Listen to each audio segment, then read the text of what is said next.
The New York Yankees needed a hero heading into Game 3 of the ALDS, with Aaron Judge faltering, Juan Soto walking, and the rest of the lineup doing almost nothing. Then Giancarlo Stanton stepped up. The 34-year-old star drove in the Bombers' first run with a laser of a double.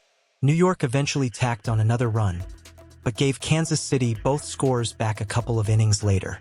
If you are a fan of Yankees, write "Go Yankees" in the comments and subscribe to the channel. Yankees fans, who watched their team manage just one run in Game 2, braced for a likely loss. But Stanton had other plans. He pulverized a towering solo shot to left, giving the Yankees a 3-2 win. A few more big games like that, and Stanton will expunge all the feelings many associate with his time in pinstripes. Back in 2017, the year before the Yankees acquired him, Stanton crushed 59 homers and drove in 132 runs for the Miami Marlins. Since then, he hasn't cracked 40 dingers, and he's driven in triple digits only once, 2018. Much of the decline can be attributed to his constant injuries. He's only averaged 95 games per season, 106 when the pandemic-shortened 2020 season is removed. However, the drop-off isn't just injury-related. Stanton slashed an outstanding .268, .360, .554 as a Marlin, compared to a mediocre .241, .323, .483 as a Yankee. While Yankees fans have been awed by his red-hot streaks, they've also been equally distressed by his ice-cold stretches, often seeing him strike out on sliders way off the plate. His inconsistency and inability to stay healthy have turned him into a bit of an afterthought, especially with Judge becoming a legend. This season, with Juan Soto in the picture, casual fans might not even notice if Stanton wasn't in the lineup.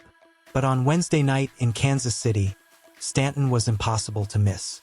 If he can go on one of his infamous hot streaks, it's entirely possible that he might lead the Yankees to their long-awaited 28th championship and finally earn the hero status that would immortalize him in New York forever. Now, guys, this is the moment to subscribe to the channel and turn on notifications so you don't miss any updates on this incredible postseason journey. And don't forget to drop a "Go Yankees" in the comments if you're with us all the way. What do you think?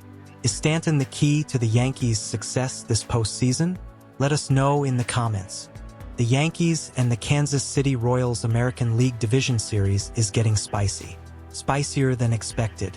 Despite a 2-1 series lead for the Yankees, the starting pitching seems to be hiccuping.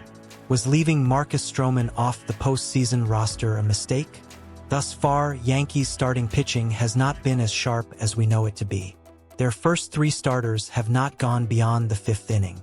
Based on the results of these starts, Stroman's name should circulate a bit more.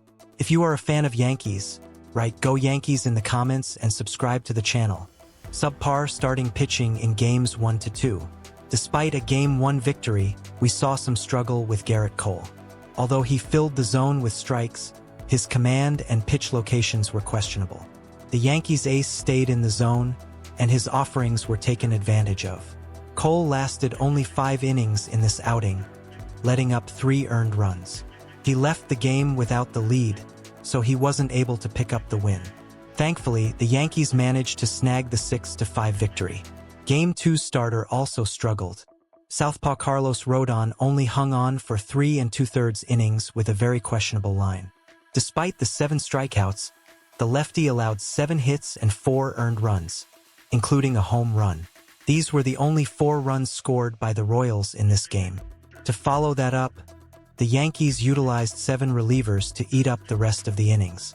Despite all zeros from the bullpen, Kansas City came away with a 4-2 win. Game 3 starter followed suit.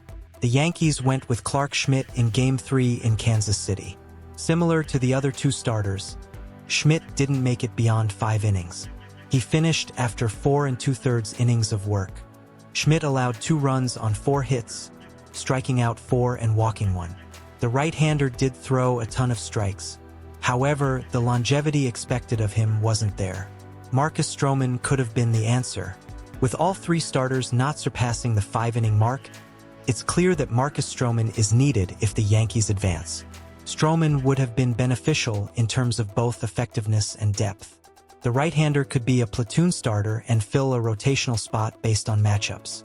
He could also be the next guy up out of the bullpen, eating multiple innings.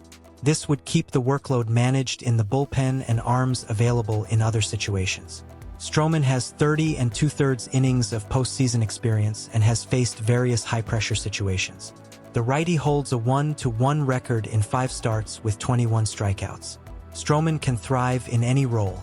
It's known that Stroman executes a very diverse repertoire and does it with emphasis. His 7-pitch arsenal is effective and non-predictable. His effectiveness is crucial in either a starter or reliever role. Stroman forces a lot of groundouts and flyouts, with calculated use of his slider, slurve, and curveball. The slider has an 18% put-away rate, the slurve is at 15.3%, and the curveball is 15.2%. This season, Stroman has an 8.9% walk rate and is below 50% on hard-hit balls against, sitting at 40.2%. He's recorded a 6.7% barrel rate, meaning he misses barrels and stays out of hitters' wheelhouses. Stroman's ground ball percentage sits at 49.9% to end the season, along with a 23.3% fly ball rate. His metrics are parallel to his pitch options and pitch usage. These numbers could help address New York's issue with starting pitching, even if his innings of work were the same or even less. The Yankees may have made a wrong move in leaving Stroman off the postseason roster. Before we wrap up, don't forget to subscribe to the channel and turn on notifications so you never miss out on any Yankees news. What do you think? Should the Yankees have added Stroman to the roster? Drop your thoughts in the comments and remember, go Yankees!